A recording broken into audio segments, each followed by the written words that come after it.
I have a couple updates for you. There is a couple additional bodies that we've discovered in the church. So that makes our total victim count up to 4 victims. As I said before, there has already been the suspect who is deceased as well. So we have 5 deceased persons from this tragic incident. Again, our thoughts and prayers go out to the victims of this incident that could have been completely avoided. And it's very tragic, and that's not what our community is. I'm confident that we're going to overcome this, as Grand Blanc always overcomes these type of incidents. And I'd also like to acknowledge the heroism of not only the first responders, but the people who were inside that church at the time. They were shielding the children who were also present these type of incidents. And I'd also like to acknowledge the heroism of not only the first responders, but the courage, brave, and that's the type of community that we are. Law enforcement, again, we were on scene within 30 seconds from that original 911 call. Within 8 minutes, that suspect was neutralized in the back parking lot of the church by a DNR officer and a Grand Blanc Township officer. So where we're at right now, we're working tirelessly. We're working all night on this particular incident. I know that you guys have questions, and it's not only this community, but it's nationwide, all throughout the United States. So we're working hand in hand with our federal partners.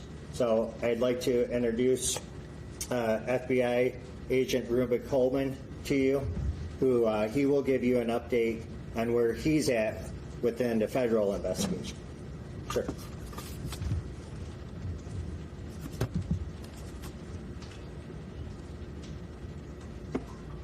Thank you, Chief. My name is Ruben Coleman, and I am the Acting Special Agent in charge of FBI Detroit Field Office, which covers the entire state of Michigan. First, I want to sincerely express our condolences to the victims of the shooting, their families, and this entire community. I would like to also thank Chief Rennie, the Grand Blanc Township Police Department, and all of our federal, state, and local law enforcement partners, other first responders, and the community members for their immediate actions in this situation. This act of violence has no place in our state or anywhere else in our country. The FBI is committed to continue finding out the facts, circumstances, and motives behind this tragedy. I can confirm at this time that the FBI is now leading the investigation and is investigating this as an act of targeted violence. FBI crisis response teams, such as our evidence response teams, SWAT, Special Agent Bomb Technicians, victim specialists, were deployed to the scene. We also have special agents who are continuing to conduct interviews and intelligence and professional staff personnel providing research and analysis. I would like to thank them for their work on this case. We ask that members of the public share any information that would assist us in this investigation, and we encourage them to please report to the FBI at 1-800-CALL-FBI or tips.fbi.gov. Any piece of information could be crucial. We ask that you keep the victims of this tragedy, their families, and the entire community in your prayers. Thank you.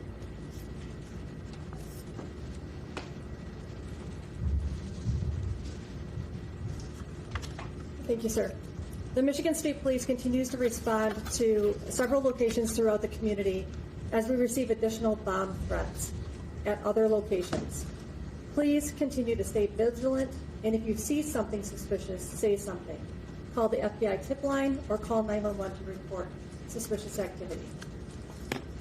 This incident is an active investigation. Investigators are tirelessly combing through evidence under difficult circumstances and working to identify each victim as quickly and accurately as possible. The Family Assistance Center will be open from 8 a.m. till 8 p.m. Monday and Tuesday at the Genesis Conference and Banquet Center at 805 Health Park Boulevard in Grand Blanc. If you are still looking for missing family members related to this incident, you may call 248-705-7352 for assistance. The FAC is available to everyone in the community, victims, family members of victims, and community members seeking support who just want to talk. Trained counselors and victim services will be on site. We do not need volunteer counselors at this time, and we are not accepting donations of goods at this time. Please continue to monitor the Grand Blanc Township Facebook page for the latest updates. Once verified donation centers are made public, we will put those on the Facebook page.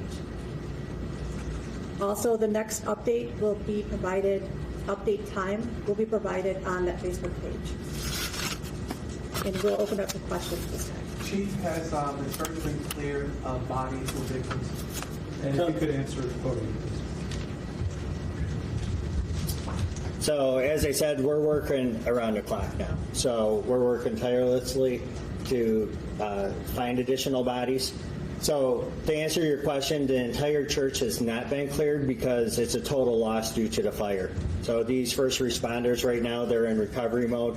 They're trying to fight through all the debris from the fire. So no, we have not cleared the entire church just yet. And if you don't follow up of the victims, the 4 dead, can you say how many were shot or how many died as a result of the fire? I could say this: 2 have been shot as a result, or have been shot. 2 of the deceased. Do you know how many people are unaccounted for? No, I don't know how many people are unaccounted for at this time. We do know that there are some that are unaccounted for. Can you explain a little bit about how the fire started at the church? I will leave that up to the ATF agent here.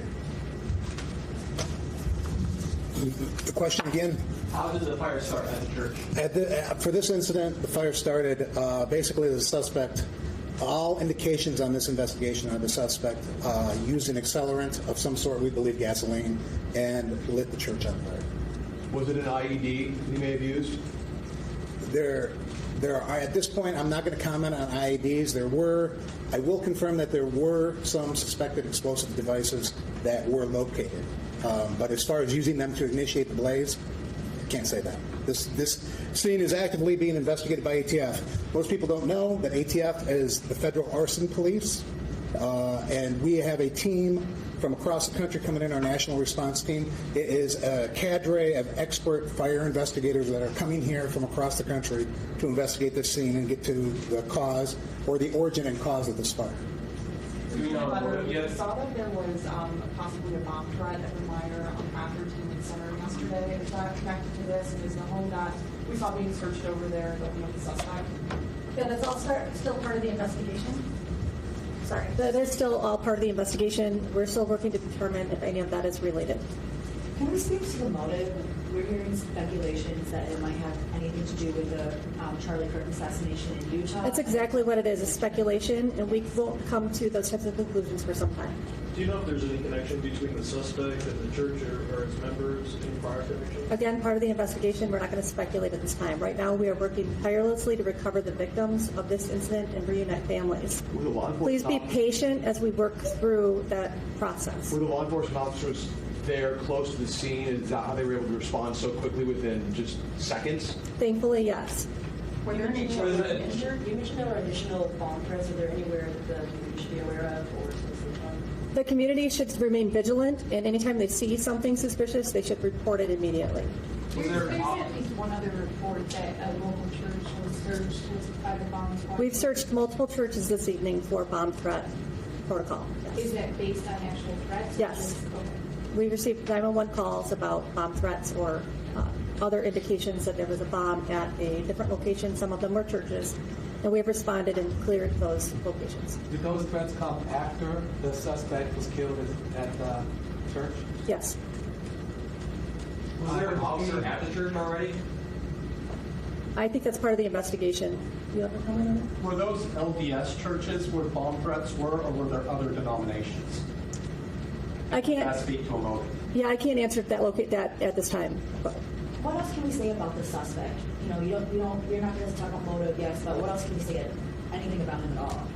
right now, what we'd like to do is talk about the heroism that we saw today, the people who responded in such a valiant way to protect others, both law enforcement, fire department, EMS. Everybody did an excellent job working together to keep people as safe as they possibly could. We stopped by Holy Family Catholic Church, and there was a heavy police presence there. Is this at all connected to one of those bomb threats that you're mentioning? Is it potentially connected to the incident today at the LDS Church? I don't have knowledge of that exact location. Okay.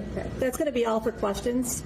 I thank you for coming and appreciate the assistance.